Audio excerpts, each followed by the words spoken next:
Okay, good morning, everyone, ladies and gentlemen. Um, Before going to our discussion today, first of time, let's thank to Allah who has given us mercy and blessing and we can get gathering here. Second, salawat and salam may Allah give to our Prophet Muhammad, peace be upon him. Okay, ladies and gentlemen, as usual, our monthly meeting, our monthly discussion, ELTRIS, yeah, ELT Research and Innovation Series. And in this meeting, we are going to discuss ethnolinguistics applied as a method of teaching foreign language. Okay, will be presented by Mr. Dr. Amin Basir, MA. Okay, for the presenter or the speaker, Mr. Amin Basir, MA, time's yours. Thank you very much, and thank you for all for this time to discuss about the ethnolinguistics applied as a method of teaching foreign languages. Stressing of discussion today is how to discuss about the ethnolinguistics itself and applied for method of teaching foreign language or especially in English. And we want to know what okay the base, yeah, what the ethnolinguistics itself. Okay, uh, based on Alip Sugianto and Britannica, yeah. Ethnolinguistics is part of yeah. Yeah. Sensitif ya, Pak.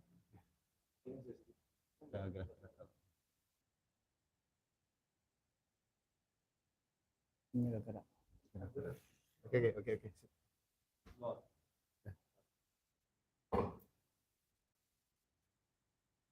So if we discuss about the ethnolinguistics, so we discuss about two positions, ethnology and linguistics, or anthropology and linguistics. Ethnolinguistics comes from the word ethnology and linguistics, which is the study of culture with a linguistic approach. Kalau kita bicara tentang linguistik, maka kita bicara tentang ada dua posisi yaitu ethnology and linguistics. And side by side, linguistic and anthropology, we discuss in this we discuss in this time. So the linguistic studies that contribute to ethnology. Bahasa sendiri adalah mengkaji berkontribusi kepada ethnology. And ethnological studies that contribute to linguistic itself. If we discuss about the linguistics, so we discuss about the culture, and if we discuss about the culture, and at the time we discuss about the language. So if we discuss about the language of Cirebonese, for example, so we discuss about the culture of Cirebonese and how to make the children understand about the culture itself or their culture. So the ethnolinguistics as a method for teaching English or as instrument for teaching English based on the culture. And the culture itself is the result of the actualized expression in the language, in the concrete form of creativity and initiative. Budaya sendiri adalah hasil dari ungkapan yang teraktualisasikan dalam sebuah bahasa dalam bentuk kreativitas yang konkret dan inisiatif yang konkret. And the function of language is an instrument for cultural development. Dan fungsi daripada bahasa sendiri adalah merupakan instrumen untuk pengembangan sebuah budaya. So the language is very important thing for transfer knowledge to the children, because from the language we can find out the culture of the yeah, from the language we can find out the culture. Apart from cultural transmission and an inventory of cultural characteristics. Seperti dalam Purwadaraminto mengatakan bahwa bahasa merupakan hasil dari ungkapan aktualisasi dari sebuah bahasa, merupakan bentuk dari bentuk konkret creativity dan inisiatif manusia tentunya. Dan fungsi bahasa adalah sebuah alat dari sebuah pengembangan budaya. The functions of language as an instrument for cultural development. Based on this statement, so we want to know about the culture based on the language, from the language. Dan berikutnya juga, language is closely related to the culture. These two aspects are in a unit that support each other and cannot be separated from each other. So if we study the language, so we study of the culture. We study the culture. And we study the culture, so we study the language. Culture is the result of actualizations in language, which is manifested in concrete creativity and initiative. And the functions of language is a cultural development instrument itself, yang dikatakan oleh Selzer. And the function of language in Karab, have 4 functions. Number 1, to express self-expression. And number 2, as a communication tool. And number 3, as a tool for integration. So the language can integrate between us in our location or area as a tool for social control. And the language too is an instrument for social culture, social control. This statement, so the language have many of the function. And next, Pram Sutardi, antropologi, mengungkap keragaman budaya Bandung. Culture development will affect language development. Pengembangan budaya akan berdampak kepada pengembangan bahasa. Because language and culture are an inseparable whole. Language can be said to be one form and instrument for documenting culture. In fact, a person's way of speaking influenced and is influenced by his culture. So, based on this statement, so we can understand about the culture with the language. For example, how to understand about the language of Cirebonese.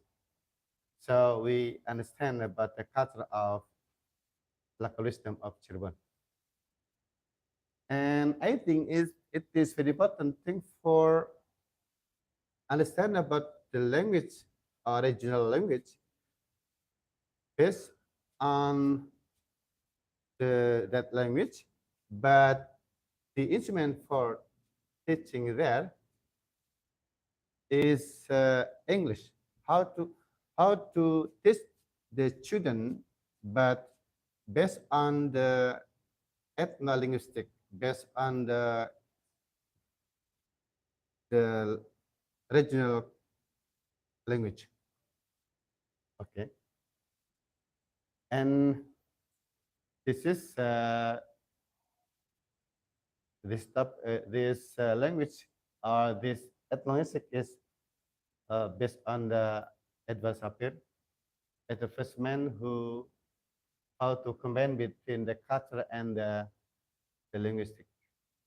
Edward Sapir and Franz Bosch from from the best So two men who uh, support us to understand about the ethnolinguistic.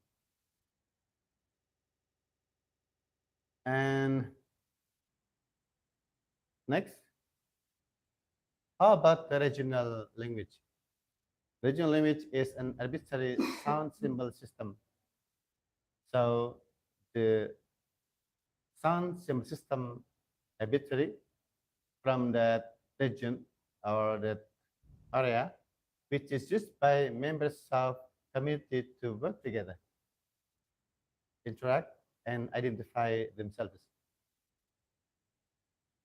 So we can find out the meaning from here that how to interact with each other and on the community and how to identify ourselves. For example, we are from Cirebon, so we can identify ourselves based on the language. Regional language are one of the instruments and product of local wisdom. It is the something is important. How to know about the local wisdom? How to know about the local wisdom? How to know about the local culture? Regional language have an order to wisdom in the form of the implementations of local culture. How to implement local culture based on the local wisdom, based on the regional language. We're able to produce them simultaneously with the growth and development of the culture itself. So if we want to make the children understand about our culture, we can use the English as the instruments of communication for promote about our culture. So I think in Cirebon, we have Sundanese, Cirebonese, how to understand about the culture of Cirebon. And if we want to know about the language in Indonesia, about regional language, about di sini ada 78 718 languages in Indonesia in Nusantara. Iyalah, speaker ya. So based on the statement, so we can understand about the culture from our region, from our archipelago. So if we have 718 languages in our country, so how to understand about the local wisdom, the culture from many of languages in this country. So we can promote our culture, our local wisdom, our something important from our country with the language.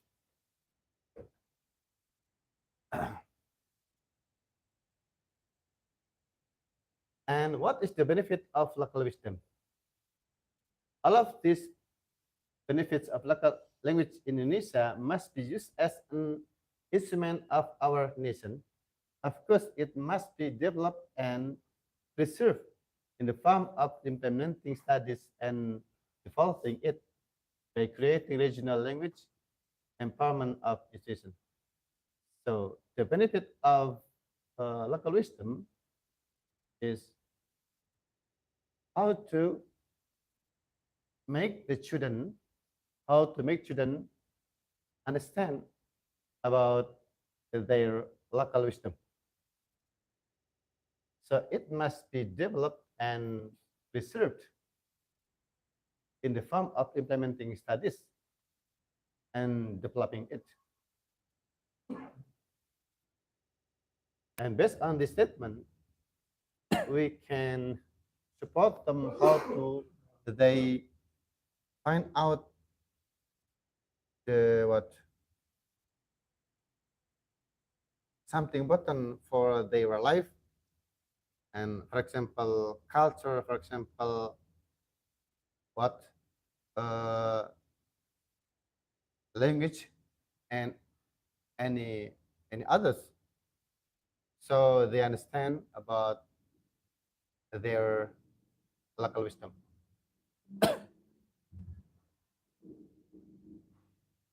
And using regional language, still plays a vital role in elementary schools because their language are still closely related to their mother tongue, which is regional language.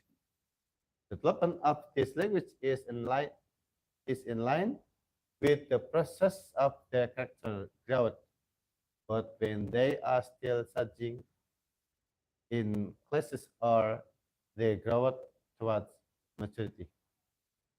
So this is the important one for give them understanding about their language or their regional language, because based on this activity, we can inform them about their culture, about their value, about their what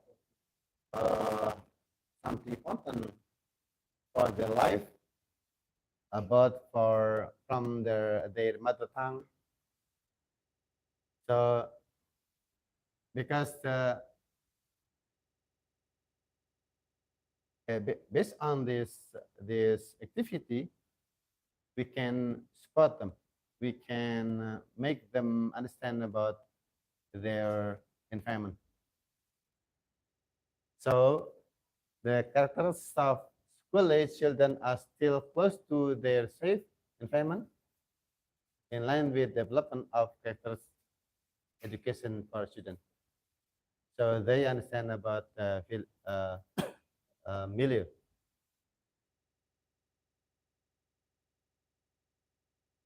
In these cases, we can find out the result of research in Indonesian and regional language show that the maintenance of the mother tongue should be the main programs, so that children should not have resistance to the influence of foreign languages.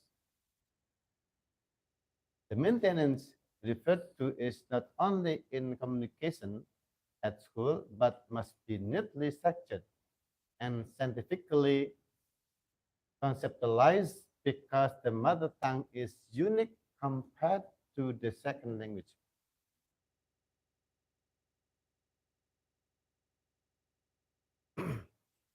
So from the way our activity, how to do about the, the the mother tongue, the local language, or we can find out the local wisdom. In the other cases, research shows satisfactory result that the development of Kortostan as the mother tongue originating from Turkey is very influential in mainland Russia, even though the Soviet Union has been divided into various countries. Kita bisa dapatkan satu kasus yang muncul di Soviet sana, ada sebuah mother tongue yang mampu mempengaruhi kepada satu daerah betapa besarnya bahasa ibu itu berdampak kepada sebuah terjadinya sebuah kultur di sana. Dan artinya bahwa apabila kita melakukan sebuah kerjaan untuk bagaimana agar kita mengaktifkan how to actify the mother tongue in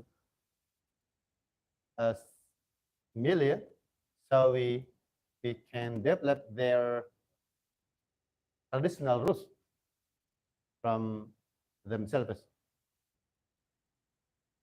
Ada juga di kasus lain. Nah, di sini kami ambil dari jurnal dari Mariska, Case of Tarling Ramayana. The article aims to identify the semantic meaning of Tarling Ramayana lyrics, which represent the life of TKW and social factors that trigger TKW's life. Many people use Tarling Ramayana to represent the life of women migrant workers and their families. In general, the six songs from the Tarling Ramayana contain semantic meaning. Affiliation, affliction, loneliness, poverty, and jealousy.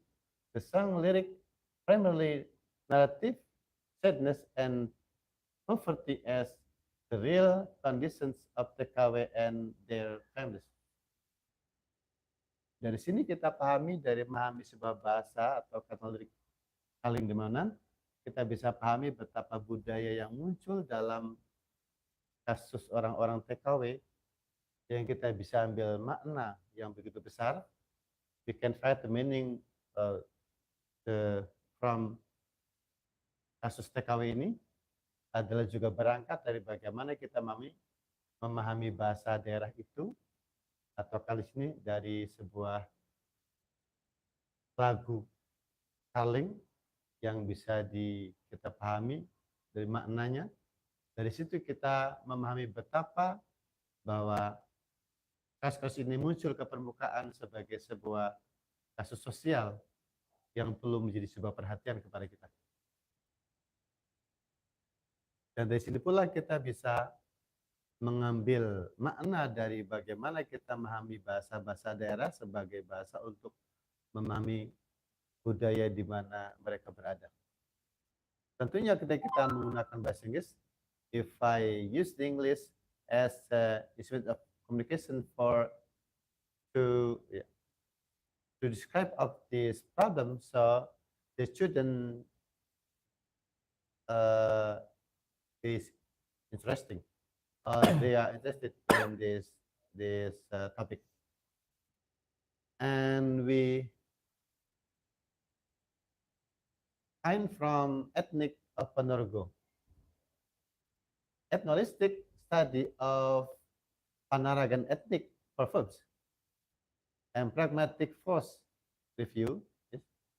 Qualitative descriptive research aims to look at language structure, semantic, and pragmatic power within an ethno-linguistic framework to find out the cultural values contained in these proverbs. From a semantic perspective, Panaragan ethnic Japanese proverbs are full of meaning, especially figurative meaning in terms of ethnolinguistics. The Japanese proverb of the Panaragan ethnicity are also full of moral and cultural values that reflect the conditions of the Ponorogo people. Proverb utterances are conveyed through satire, criticism, or social admission, which are expressed wisely to so that they have very high pragmatic power. From this research, we can find out the power of the proverb of Ponorogo. Atau di sini panaragan etnik to understand about the proverb of yeah, of the language of Ponorogo.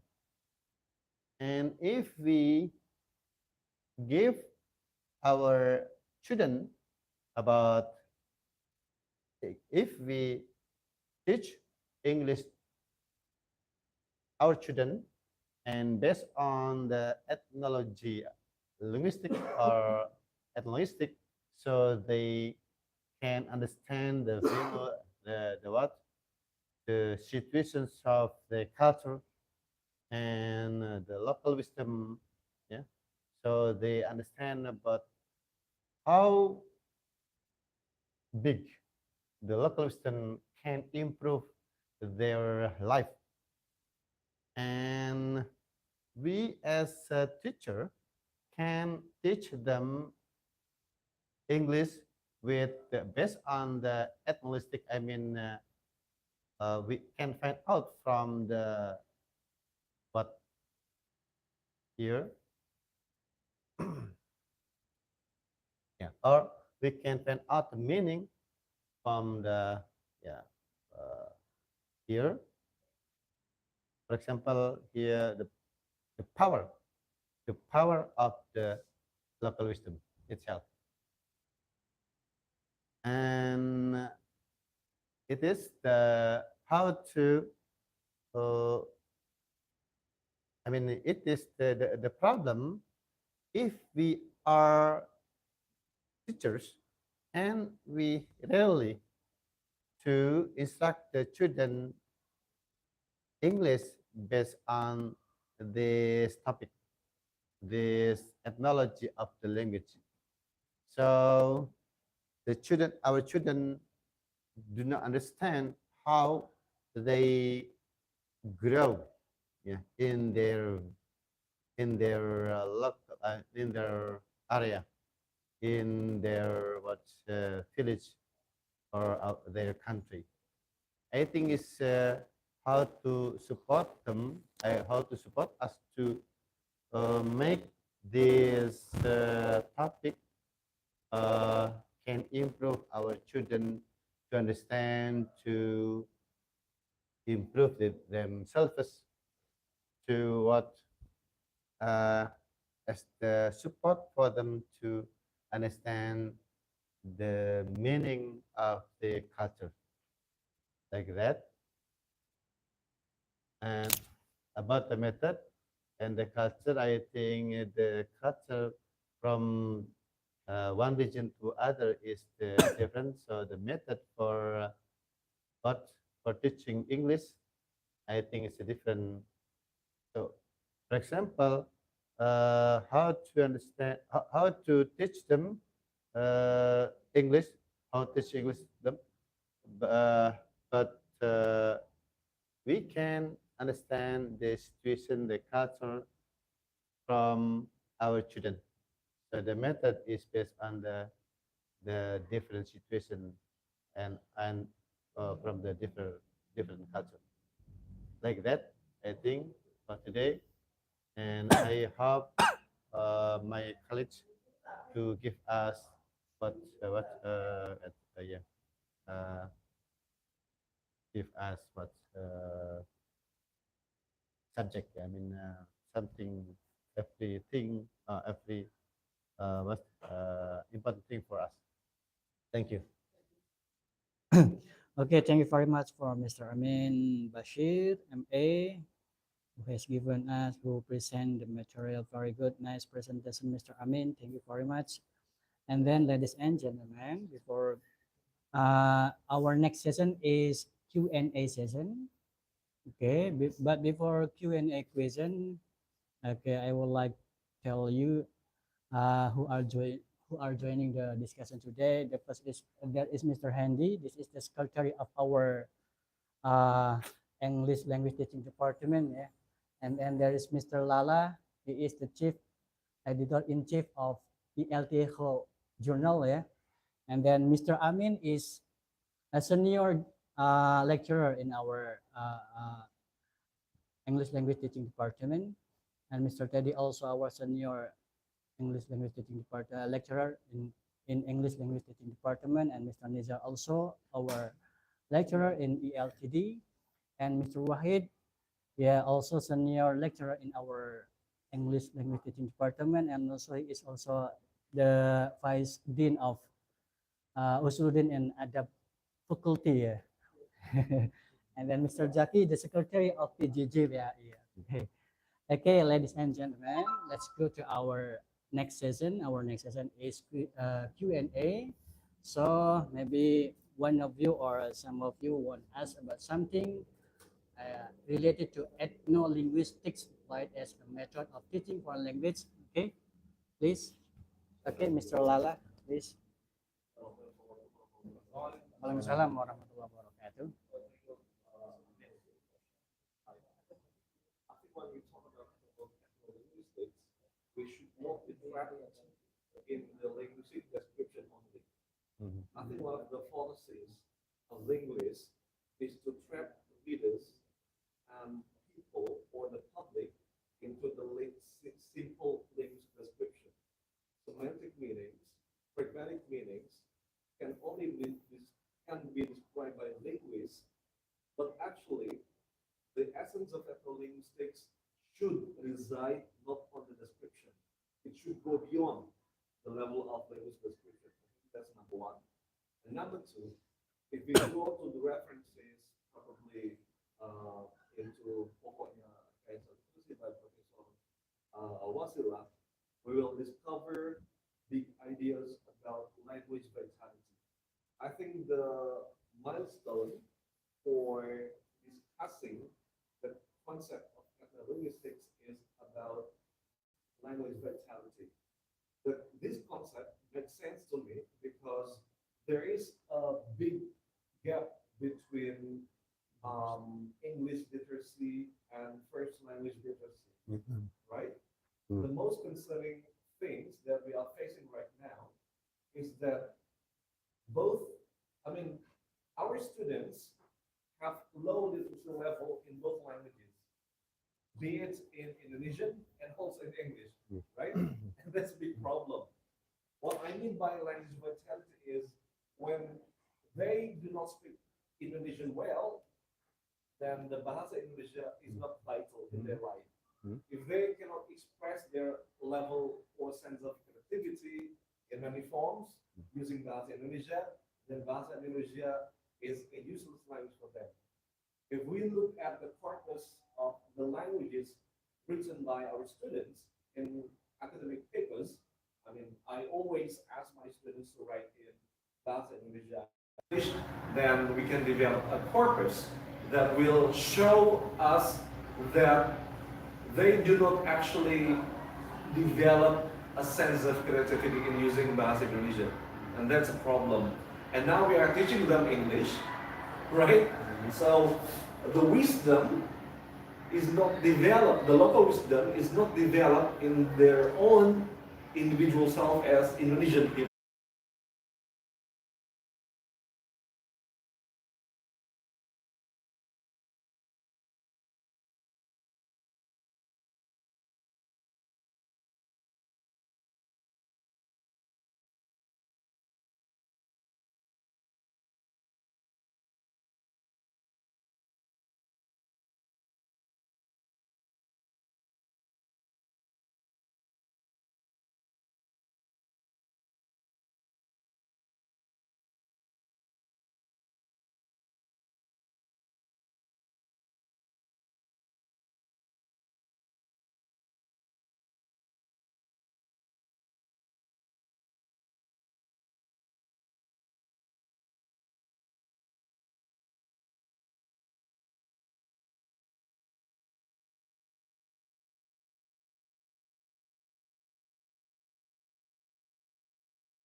Mr. Amin. Yes. I'm not familiar with this topic. That's why I only have very basic classes in my topic.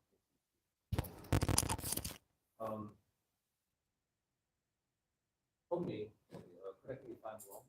For me, sorry, my question. In which way? In which way ethno-linguistic or ethno-pedagogy have this students with foreign language? In which way?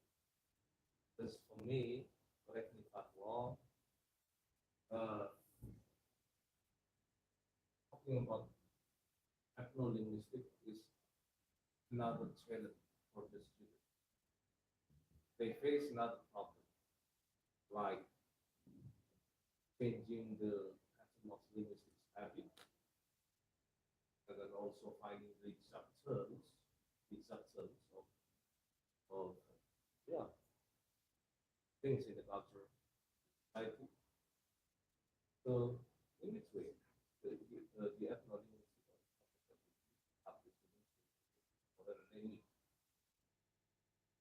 Yeah, I think we can find out, for example, from the kata ya, atau from the what the word apa misalnya. Ya, uh, we we find the for example the word ya in bahasa Cirebon misal apa ya. Ini ada kata-kata yang kita ambil sari maknanya. We find the meaning from the word in bahasa Cirebon. Ya. And we rise it in our learning language process. Yes. And but we are the teacher of English. Yes. And yeah, we are the teacher of English. So we teach them about the English language, but we can find out the meaning from the what? Start from the local language, the meaning. Or tadi yang dikatakan dalam bahasa tadi apa? Bahasa tadi yang di apa tuh? Yaitu di apa? Dalam beberapa kasus, misal yaitu tadi yang tadi saya contohkan dalam bahasa Ponorogo tadi kan itu kan sudah contoh bahwa kita sebenarnya ngambil sebuah makna kata itu dalam sebuah language process apa teaching language process dalam proses pengajaran bahasa Inggris, tetapi di situ kita juga bagaimana mendapatkan sebuah pemahaman atau makna kata atau mungkin juga bermakna sinteks atau fonologi dalam sebuah bahasa Cirebon misalnya, sehingga kita bisa menerangkan kepada mereka tentang makna yang tadi katakan kata Pak Lala sebagai sebuah bagaimana menjadi sebuah bahasa vital kepada kita, kultur kita atau bahasa kita atau apa katalah sebagai orang Cirebon itu tanpa kita tadi kan dibilang kalau kita belajar bahasa Inggris Cirebonnya luntur, kalau kita bahasa Cirebon kita juga kurang kuat. Nah, padahal saya kira saatnya lah bahasa ini sebagai karena dilihat di atas bahwa bahasa merupakan sebuah ilmu yang di dalamnya ada budaya. Kalau kita bicara budaya itu juga bicara bahasa atau kalau kita bicara bahasa itu ada budaya yang tadi. Jadi etnolinguistik itu sebenarnya adalah bahasa sendiri mengandung budaya Pak Lalu di situ. Kalau kita paham di situ. Sehingga memang kalau kita bicara bahasa misalnya bahasa Cirebon itu ada nilai-nilai budaya atau semangat tadi yang seperti dalam bahasa Ponorogo tadi. Itu kan kita bisa contohkan dalam sebuah kalimat atau apa yang kita bisa deskripsikan dari kata-kata itu tentunya dalam apa dalam bahasa Inggris yang sederhana yaitu itu. Yeah, that's when we talk ethno-linguistic. But my question is, in which way ethno-linguistic have this learning language? That means that make them easier to learn. Pernah? Correct me if I'm wrong.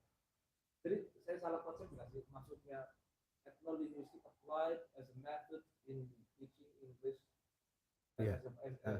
foreign language. Iya. Maksudnya menjadi metode. Nah, kalau tadi kan yang digambarkan kami itu tapi kalau jadikan metode untuk belajar bahasa banyak memang sudah banyak. Tapi pertanyaan saya, di bagian mana sih membagi? In which way atau caranya gimana kok bisa dibantu untuk belajar bahasa asing? Karena di otak saya itu malah justru talent tambahan siswa. Pasti Ketika ya, pasti. mempelajari bahasa Inggris melalui pendekatan ke daerah. Talent tambahannya apa ya, banyak changing the action of linguistics. Tapi gitu kan, karena di daerah pun punya perspektif bahasa kan pasti punya kayak, dan itu mereka harus mikir supaya di mana. Kedua juga seni yang mereka di dalam daerah juga Iya, oke. sesuai. Oke, makasih. Bagus job, bisa kan? Orang Inggris punya bahasanya tapi nggak punya nggak punya culture di sini, sehingga kalau misalkan bahasa versi Inggris itu dilahirkan oleh orang-orang lokal, apakah juga dimengerti oleh orang? Itu tantangan, maksudnya tantangan. Makanya pertanyaan saya itu bukan kalau itu pasti tantangan pasti selalu. Pertanyaan saya itu, in which way, bagaimana sih di ethnopedagogy or ethnolinguistics have the students learn the foreign language? Ya, kalau kita lihat bahwa dua kajian tadi adalah masuk dalam satu kajian atau interdisipliner ya, disipliner ya. Misal ada kultur, ada bahasa, bisa saja kita bikin sebuah naratif teks misal. Iya, kan? Misal kita tentang Sangkuriang, tentang apalagi misal Gunung Jati apalah atau apa namanya, misal itu kan ada makna-makna, we find out the meaning from the narrative text ya. But the instrument for that communication is English kan. Communication bahasa Inggris, tetapi dia ada mana-mana kedaerahan yang kental bisa berwujud misal dalam bentuk naratif teks misal. Kan kita bisa memahami misal Gunung Jati bagaimana mereka juga tertarik dengan hal-hal yang etno itu, tetapi juga mereka juga nggak lepas dari belajar bahasa Inggrisnya kan.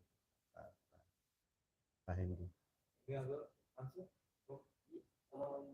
In which way? Mungkin kalau kita lihat di dunia sebagai metode pembelajaran bahasa Inggris, kita belum nyampe ke area, harusnya kita nyampe ke area ethnopedagogy.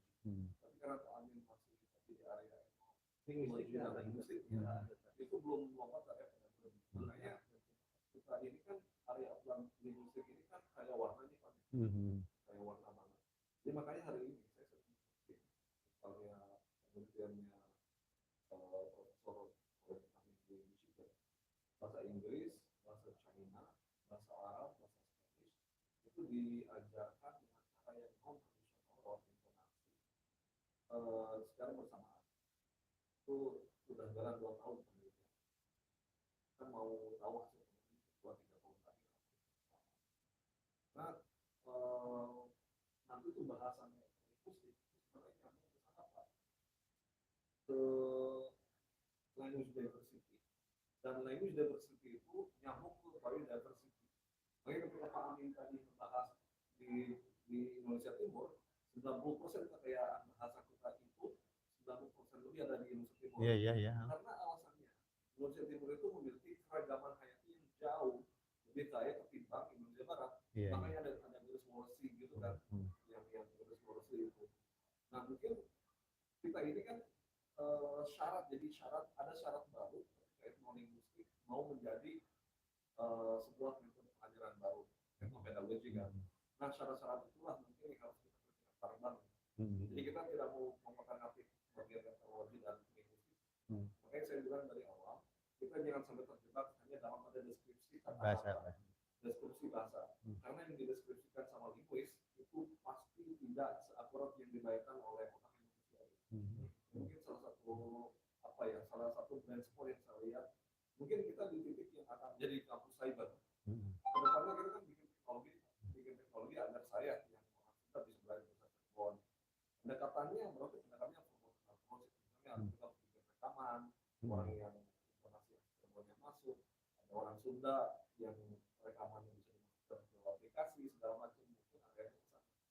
Jadi mungkin bahas etnolinguistik, apapun linguistiknya, tapi kalau masuk ke area language learning, maka ada syarat dan ketentuan berlaku. Kayaknya sih yang saya bayangkan dari saya. Jadi mungkin kita harus bikin demarkasi yang ada. Iya itu, Pak. Ini language teaching, language Iya, learning iya. itu masuk kategori atau pedagogi. Jadi ada variabel-variabel baru ya ke area sana. Mungkin gitu sih yang kita bahas. Which is menarik sekali sih. Iya, iya. Tapi ya itu harus lebih lompat dari deskripsi Kebahasaannya. Oke. Terima kasih. Ini moderatornya kabur. Ada moderatornya ajar. Alizar. Ada lagi? Ada lagi yang mau? Oke. Pak, Any other Pak question, Haji. Mr. Teddy? Comment or question? Ya, ini kan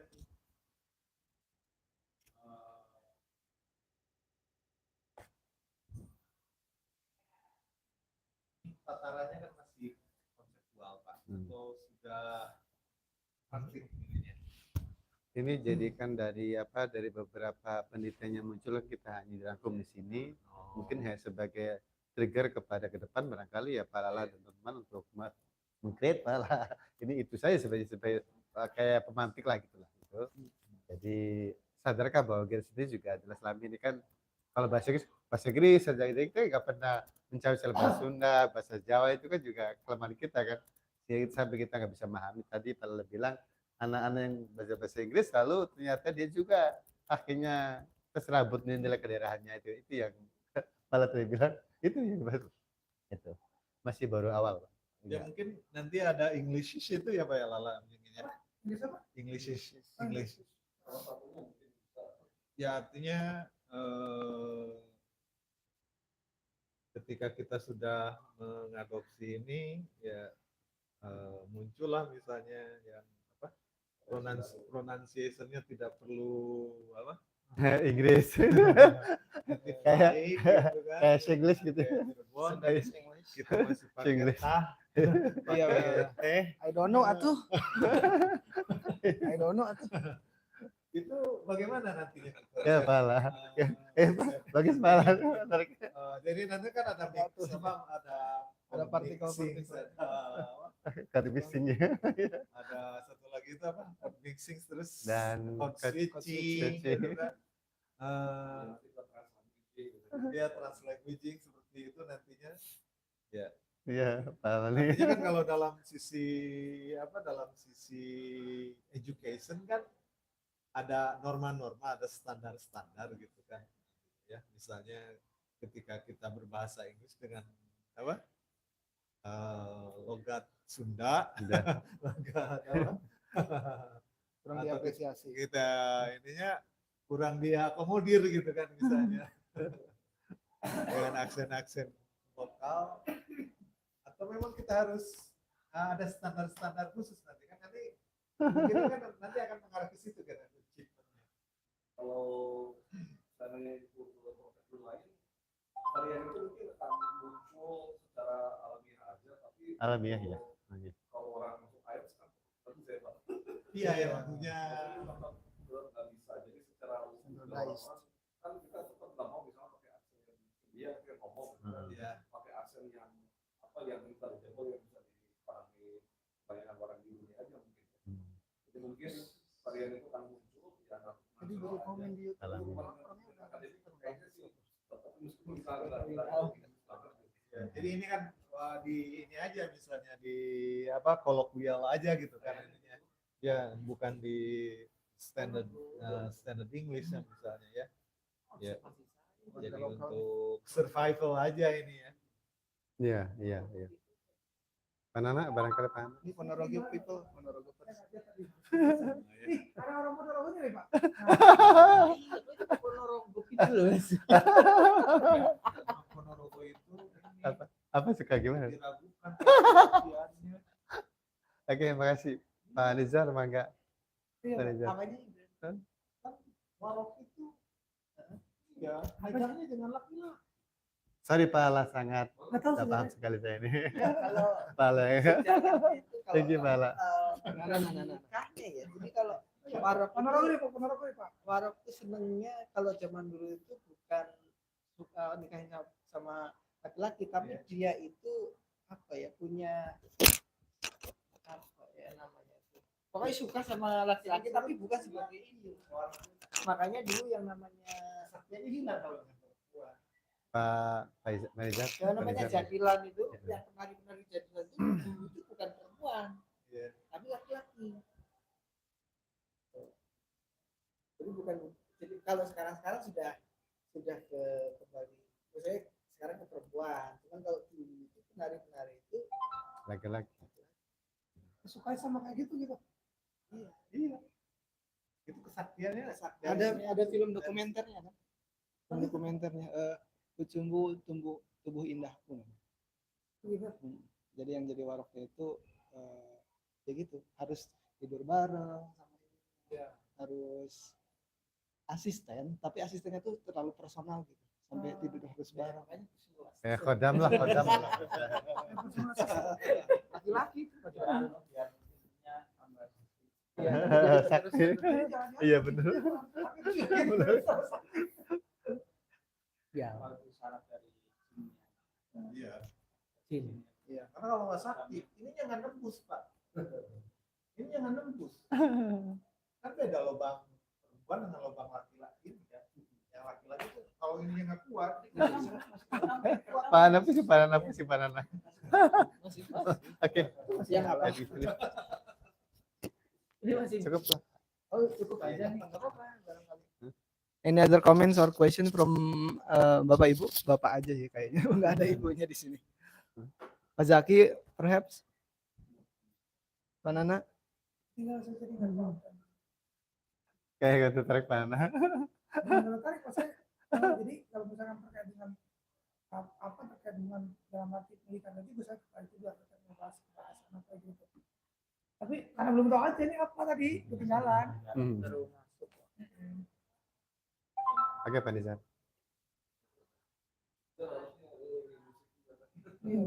Apa sih Pak Nijar? Apa? Yeah, as far as I concerned, the approach of at cultural things in teaching language is mainly on the level of context, Pak. Just like Pak Amin mentioned about, for example, when we teach narrative text, so we take the folklore or very folklore and local legend, the origin of a place, the origin of village or city, to teach them about how to construct a narrative text. And that's it, as far as I concerned. I myself have never encountered teaching language using various accents of local dialects, just like Pak Teddy said. For example, in a speaking class or pronunciation class, we teach students to use English using any dialect you wish. Mainly, teacher will recommend or will teach students to use standardized English like UK or American English, because at the end of the day they will face standardized tests like IELTS and TOEFL and TOEIC and so on, Pak. So probably for daily communication, the variation of English, word Englishes or global Englishes will be accommodated, will be welcomed, but in the classroom context, in the teaching context, probably the teachers are not ready yet, because at the end of the day they will have to face standardized tests and so on. And so on. But probably in everyday communication, as long as every people encountered in a conversation understand each other, I think any dialect is welcome in English. Just like, for example, when we visit any English speaking countries like America, there are a lot of people speaking English but using Vietnamese dialect, because I myself quite frequently watch stand-up comedian, but stand-up comedian in Netflix, in no, not in YouTube. And for example, and one of the jokes tell about how Vietnamese Americans speak, how Mexican Americans speak, and how Filipino Americans speak, and they have rich dialects, and they are welcome, and everyone will understand as long as still understandable. But then when it comes to The classroom. teaching, yeah, in the classroom, Yeah. it's still hard to welcome those kind of various. Standard But yes, standard that's language. probably the that's probably the and probably the reason also, another reason also, because uh, the power, Pak, the power of the country itself, because English speaking countries that are powerful in global perspective are still UK, yeah, are and American and so on. English, like Indian English probably are not really welcome yet, but because it is also has something to do with the country itself, because language, I believe, has something to do with the power or the political power. Yeah, political power. So the English itself become international language is the result of colonialization. And yeah, and also when English has been broadly spoken by a lot of people, they still hold the standard version of English, UK standard and American standard, Yeah. because those are superpower countries, we have to admit. So in the grassroots, the variation of Englishes are welcome, but in the international probably is not yet well recognized. Yeah. Have you seen That is this not actually. video, Farida? Have you seen it? Have you seen this video? Yes, yes, yes. That's English but Scottish. Correct. Yeah. Even the Yeah. native speakers of English doesn't understand all. Yeah. Scottish say, right? Hmm. Scottish Scottish English. and Irish. Yeah, yeah. And they are still in UK. Walk, walk, walk. What is walk? Jalan. It's walk. Kenapa kita dia ngomong gitu? In UK itself, Pak, in UK, there is a term called received English. Yeah, if I'm not mistaken, received English. Not stand. The term they use is received English, or RE. Oh yeah, REV. And the received one, promoted by BBC. Is promoted by British Broadcast Channel. So corporation. So if we want to learn standard UK standardized or received English, we can watch every time on BBC. Other than that, there is not received one. Just like probably in Indonesia, if we want to talk about, if other people from abroad want to learn English, they should watch TVRI, for example. Because in any countries, they should like they should choose which one is standardized, because there are a lot of dialects and so on. In Bahasa Sunda as well, the standardized Bahasa Sunda, if I'm mistaken, is Priangan ya Pak? Priangan ya, Priangan. which is around Bandung and around. They do not. Oh, Priangan Timur ya. So East Priangan. East Priangan is the standard Sunda. Sundanese that is taught to every student in every schools in West Java. While, for example, Kuningan Sundanese dialect, yeah, they are not. It's not considered as standardized. So if you talk about dialects, or yeah, dialects, there are a lot of it. But when it comes to teaching and learning, we have to choose the standard one. Yeah, that's it probably. So that will be all, Bapak Ibu, even though it was initiated by Pak Pak Komar as the host or moderator, but then Pak Komar have something to do later on, in the middle of the meeting. So I will continue as the host, and now it's time to close the meeting of ELTRIS edition, or not edition, episode 5. Ya, episode 5 ya, Pak. Episode 5 by saying alhamdulillahirabbil alamin. Thank you for joining the ELTRIS. I'll see you again next episode of ELTRIS. Assalamualaikum warahmatullahi wabarakatuh. Salam. Thank you, Amin. Thank you. Thank you for joining. The event. Nice. Nanti sama Osi yang dikirimin. Sertifikat ya, kasih ya. Udah kami semua kita bikin bunga rampai. Ya, tahun itu kita ada bunga rampai.